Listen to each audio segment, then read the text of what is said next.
Bismillah, halo sahabat boys. Insya Allah pembahasan kita kali ini tentang ijazah palsu. Penasaran maupun tidak dengan pembahasannya? Pokoknya tetap simak videonya sampai habis biar kamu ada kegiatan.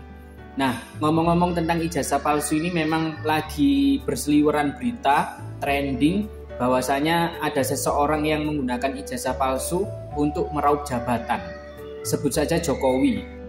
We walk the talk, not only talk the talk.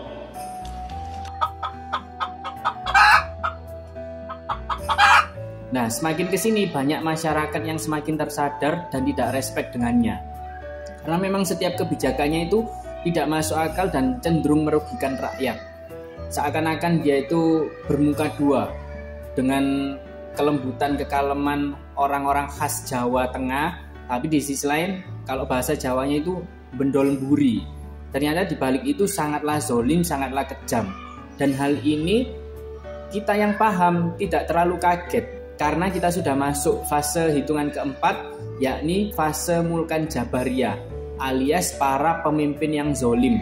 Seperti nas yang disampaikan oleh Rasulullah Muhammad SAW 1400 tahun yang lalu, bahwasanya kehidupan dunia ini tidak lebih dari hitungan kelima jari kita.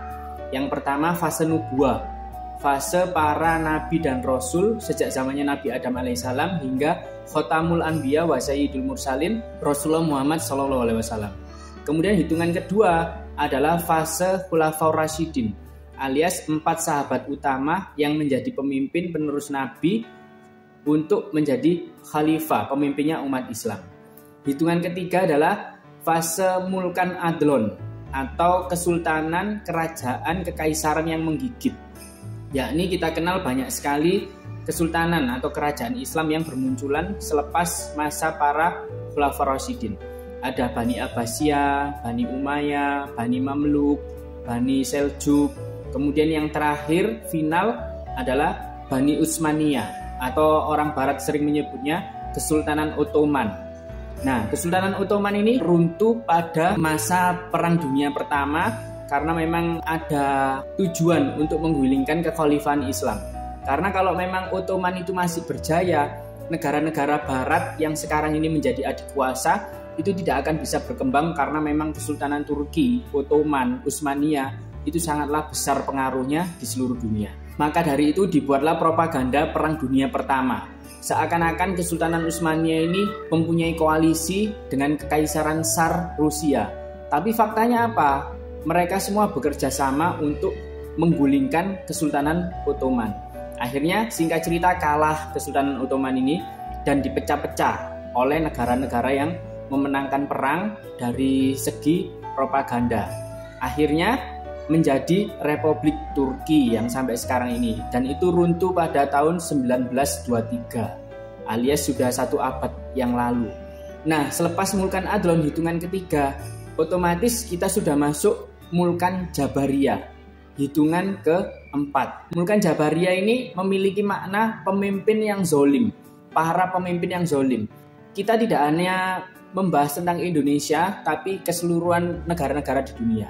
Kita tahu ada genosida yang luar biasa kejam, keji dan jahat sekali yang dilakukan oleh Zionis laknatullah alaihi terhadap saudara-saudara kita yang ada di Gaza, Palestina. Ini karena memang kita sudah masuk hitungan keempat menjelang akhir zaman. Selain para pemimpin yang zolim, kita tahu berita-berita sekarang semakin tidak masuk akal yang ditayangkan, seperti orang tua membunuh bayinya yang baru dilahirkan sendiri, orang tua memperkosa anaknya, anak membunuh orang tuanya, dan sebagainya, yang mungkin 10 dan 20 tahun yang lalu itu tidak pernah kita dengar sebelumnya. Nah, itu yang ter-up, belum lagi berita-berita yang tidak ter-up, karena memang semakin banyak kebobrokan moral, akidah, banyak kaum LGBT yang semakin merajalela dengan bangga mereka menunjuk-nunjukkan, karena konsep LGBT yang disebarkan sekarang sebagai suatu gaya hidup.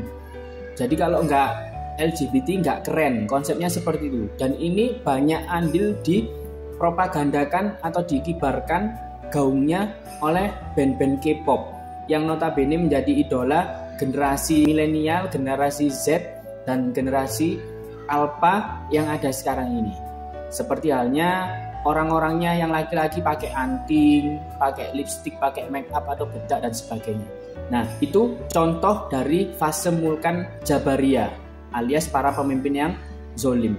Kemudian setelah itu nanti kita akan masuk ke hitungan kelima. Ini sudah penyempurna, yakni Khalifah ala Minhaj al-Nubuwah, yakni munculnya sosok Imam Mahdi, seorang keturunan dari Rasulullah Muhammad SAW yang menurut hadis beliau itu memiliki wajah yang mirip, postur tubuh yang mirip, bahkan namanya dan nama orang tuanya itu sama persis seperti nama Nabi Muhammad SAW, yakni nama aslinya adalah Muhammad bin Abdullah.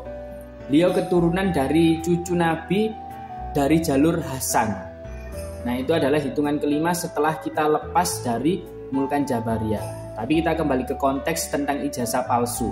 Makanya orang yang paham tidak begitu kaget dengan berita ijazah palsu yang sudah membohongi jutaan rakyat Indonesia selama ini. Bahkan ada 3 pakar yang senantiasa istiqomah memperjuangkan, mengejar-ngejar tentang keaslian ijazahnya mana. Tolong tunjukkan kalau memang itu asli. Ada Roy Suryo, beliau pakar telematika. Kemudian ada Rismond, beliau pakar ahli forensik. Dan juga ada Dr. Tifa sebagai pakar anatomi. Nah, dari sini Dr. Tifa menyampaikan bahwa sekilas foto ijazah, foto wisuda, dan foto Jokowi yang asli ini sudah fix bukanlah orang yang sama. Karena dari bentuk mata, bentuk rahang, jarak antar mata, bentuk hidung, bentuk gigi, yang terutama paling mencolok itu bentuk gigi. Di foto ijazah dan wisuda giginya rata, padahal Jokowi yang aslinya giginya berantakan semua. Dan itu sudah menjadi hal yang sangat tidak masuk akal sebenarnya. Apalagi di foto ijazah dan foto wisudanya itu berkacamata. Terus sekarang Jokowi sudah benar-benar lepas, tidak berkacamata alias tidak ada minus. Dan ini sangatlah mustahil terjadi. Terus yang lebih mencengangkan lagi kalau dalam hal ilmiah menggunakan alat, di situ dijelaskan bahwa fotonya itu tidak dilewati dengan stempel alias tempelan, dalam arti editan. Dan yang beredar di masyarakat memang ijazah dalam bentuk fotokopian, bukan real ijazah. Terus yang lebih parahnya lagi, Bang Rismond menemukan bahwasanya font di buku skripsinya Jokowi itu menggunakan font Times New Roman. Padahal faktanya Jokowi menyatakan lulusan tahun 1985. Sedangkan font Times New Roman ini baru ditemukan tahun 90-an. Ini sangatlah tidak masuk akal karena Universitas Massachusetts yang ada di Amerika sana tahun yang sama 85 itu masih menggunakan mesin ketik manual penulisan skripsi ataupun ijazahnya. Nah, dalam hal ini suatu kebobrokan dan kezoliman yang dilakukan bersama-sama ditutup-tutupi oleh bersama karena kepentingan orang-orang tertentu, seakan-akan kebal hukum. Sehingga 3 orang pakar kita ini, ada Dr. Tifa, ada Bang Rismond, ada Pak Roy Suryo, ini malah dipersekusi untuk dipidanakan. Kasus terbaru, beliau bertiga ini sudah dinaikkan ke tersangka yang niat untuk dipenjarakan. Tentu saja hukum dunia ini bisa dipermainkan, namun faktanya hukum akhirat adalah hak yang didapatkan setiap orang. Pertanggungjawabannya sangat detail dan setiap orang adalah pemimpin dan setiap pemimpin akan dimintai pertanggungjawabannya. Tentu saja orang-orang zolim yang ada di sekitar kita mungkin lolos dari hukum dunia tapi tidak dengan hukum akhirat. Semoga pembahasan kita kali ini bermanfaat dan kita terhindar dari perbuatan-perbuatan fasik, zolim yang merugikan diri sendiri apalagi orang lain. Auzubillahi min dzalik. Terima kasih atas perhatiannya Cak Becak dan jangan duduk di toilet jongkok.